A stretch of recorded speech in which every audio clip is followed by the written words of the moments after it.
Hey guys, so I wanted to make a video all about ear stretching because I get a lot of questions about stretching my ears and like what I did, and I get a lot of questions about how bad it hurt and how long it took me to get to the size I am now, etc, etc. So basically I'm just going to do kind of a 101 video about ear stretching. Now, ear stretching, first of all, does hurt. It does hurt. I'm not gonna lie to you and be like, no, it doesn't hurt at all. To me, it's always been kind of a silly question. I'm shoving a big thing through my tiny ear hole. Yeah, it hurts.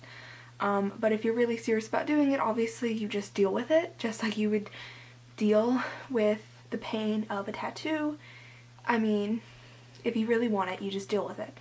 Number two, it could possibly be permanent. The reason I say could possibly and not it is permanent or it is not permanent is because it really all depends on the person.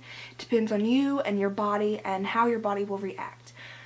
There are some people I know that have tried to do it and their body won't let them do it at all.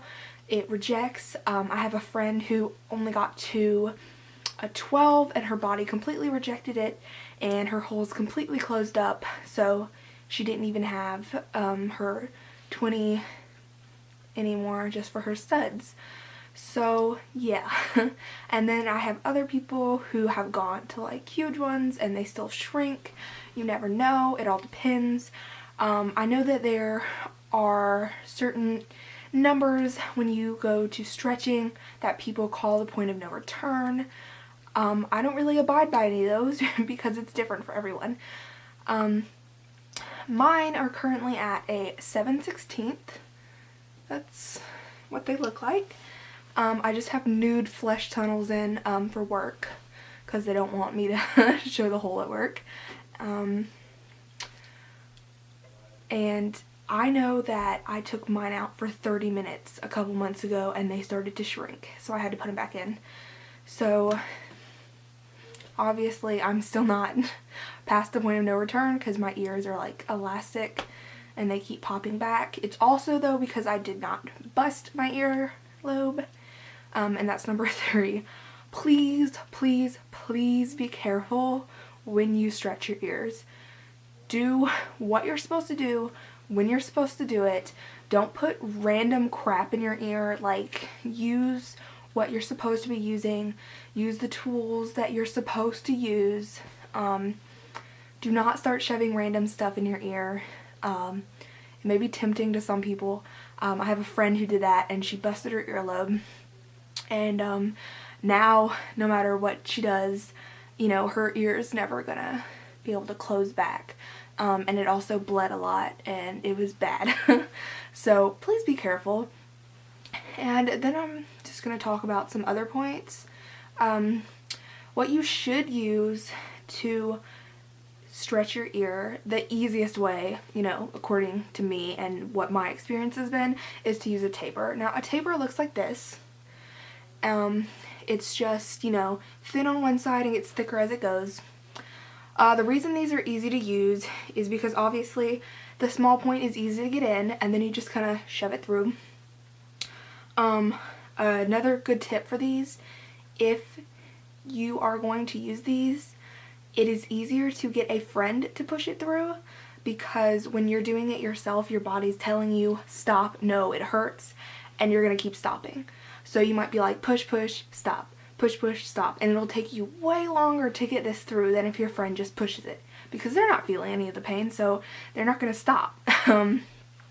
Unless they're squeamish. Do not get a squeamish friend to do this because they'll be like, ew, ew.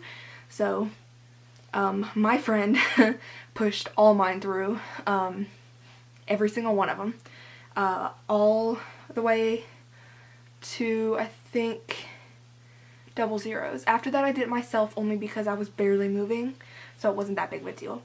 I would not suggest using plugs.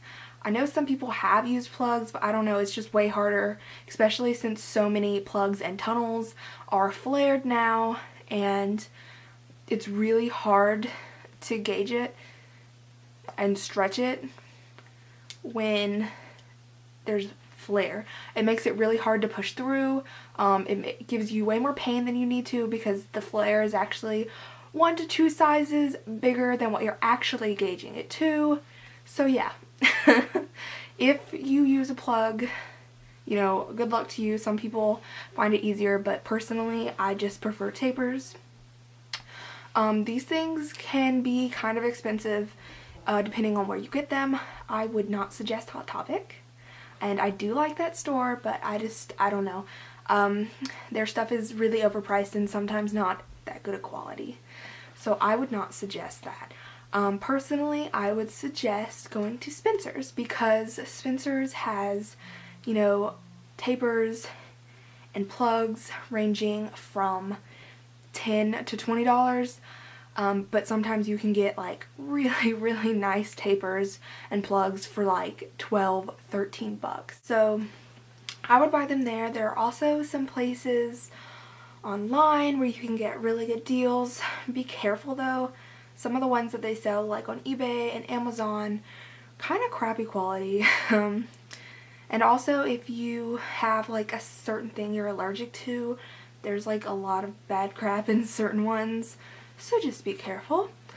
Another thing, you can definitely use, I don't know, like there's a million different names for it, but they have like the special ear gauze, ear lube, ear rub stuff. There are different brands that have it. I did not use any. I know somebody who did, and honestly it didn't help them much. If you want to try it out, it might help you. Otherwise, just keep your money. Yeah. So you can also, there is a new option that you can go to a piercing or tattoo place and have them do them for you. It's kind of expensive, and I personally wouldn't do it, but if you feel more comfortable having a professional do it, then by all means, whatever makes you feel comfortable. And yeah, just have fun with it and just be really careful. Just me and my fickle heart, loneliness.